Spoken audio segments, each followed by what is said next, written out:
The Valentine zones are now in the game, so we can check out their kits and start analyzing them. They also released the usual kit overview, which I will be using it for visual support in my analysis.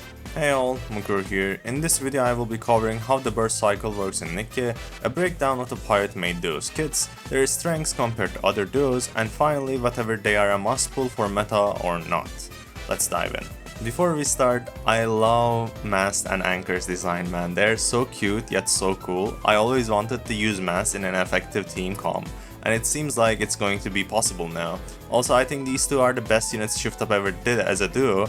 It is more than two kits, it feels like it's Mast's and Anchor's kits. You know, sometimes a unit does something totally different than what you expect. Yeah, this feels like a duo kit that checks each other all the time. Let's start with how burst works in Nikke. This is really important to understanding pirate Maid duos kits. We usually talk about casting burst, but Nikke has few states for burst. Burst is split to three: entering burst, casting burst, and full burst. Full burst also has an enter and an end state. Entering burst is when the burst part is full and glowing. Then we cast a burst. After casting it, it goes back to the enter state.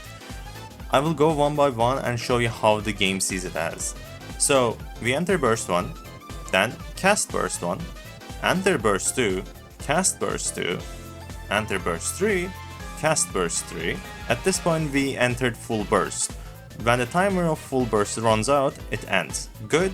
Good. Let's start with Mast. She does multiple things in every skill. They are connected but not written well, so I'm going to make it easy to understand. I will be also showing the skills. Her skill 1 triggers whenever we enter burst 1. Mast gets 1 stack of drunk debuff. This caps at 3. If she's drunk at the end of the full burst, she gets hangover and gets stunned for 10 seconds. But don't worry, that's why Anchor is here. She's looking out for her best friend. When Mast is drunk, she gives 20% crit rate and 35% caster's attack to everyone all the time. I will be saying C attack going forward since we have so much of that in these two. Also, this C attack is not as bad as Crown's. Supports have second highest attack in the game. First is attackers, and they are pretty close to each other, so this is a really good buff. Her skill 2, when we enter burst 3, she gives 15% distributed damage bonus and reload speed. This scales with how drunk Mast is. Most of the time she is going to have the full effect.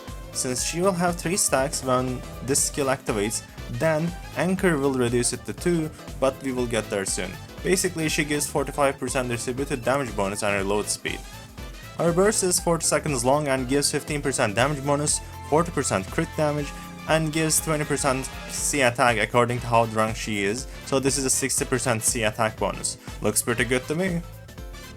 Before we talk about Anchor, if you like the video, consider subbing to my channel. I will be covering future units and combos with the pirate Maid duo. Let's switch to Anchor and see how she handles this goober. Her buffs work in both while bursting and not bursting. She's really good for general use, just like Naga and Noir. Her skills are depending on repeated activation, and with each activation, she gives previous buffs. You can see this in Litter as well. Her skill 1 triggers when we enter full burst. In the order of triggers, she gives everyone 30% HP potency for 5 seconds. This increases the healing received, 30% distributed damage bonus for 10 seconds, reduces the debuff stack count by 1. This keeps Mast in check so she doesn't get hungover. She also heals everyone for 3% of C max HP for 8 seconds every second, if there is someone from Aegis squad. Her skill 2 triggers when the full burst ends. In the order of triggers, she gives everyone 10% hit rate for 10 seconds, 35% C attack for 10 seconds, 40% reload speed for 15 seconds. This reload speed buff is simply permanent since you can enter full burst in 5 to 7 seconds. Her burst is 40 seconds long as well, and she can overheal and generate an extra HP bar just like Marciana. We need to see the in-game version to be sure. This overheal caps at 60% of C max HP and lasts for 25 seconds. She heals for 40% of C max HP as well, just like Mast, and to keep up the buffs, she also gives 30% C attack. Also, extra note, it won't be a good idea to mix and match like how we usually do it, for example with Crown and Naga combo with Anchor. Anchor needs to burst to trigger her heal, or be with another Aegis member. We need a dedicated Aegis DPS or a B1 for this to happen though. When you look at overall and when buffs trigger, we have with a near 100% uptime, 35% C attack, 20% crit rate, 75% distributed damage bonus, 75% reload speed. Since we have the alternate burst 2s, if mass burst we also get 60% C attack, 15% damage and 40% crit rate bonus. If Anchor bursts, we get 30% C attack and overheal. From what I see, Shift Up is trying to make more dedicated teams for DPSs, and this is a really general one compared to others. It gives attack and has a sustain with Anchor. This duo also helps a lot to DPSs that buff themselves with damage increase such as Asuko and Quincy. Since they added Helm Treasure, that Crown Helm combo is a damage bonus duo with a sustain. They're really good for mixed teams such as SBS and Alice. Tianaga is a core damage bonus duo. Blanc Noir is a damage taken increase duo.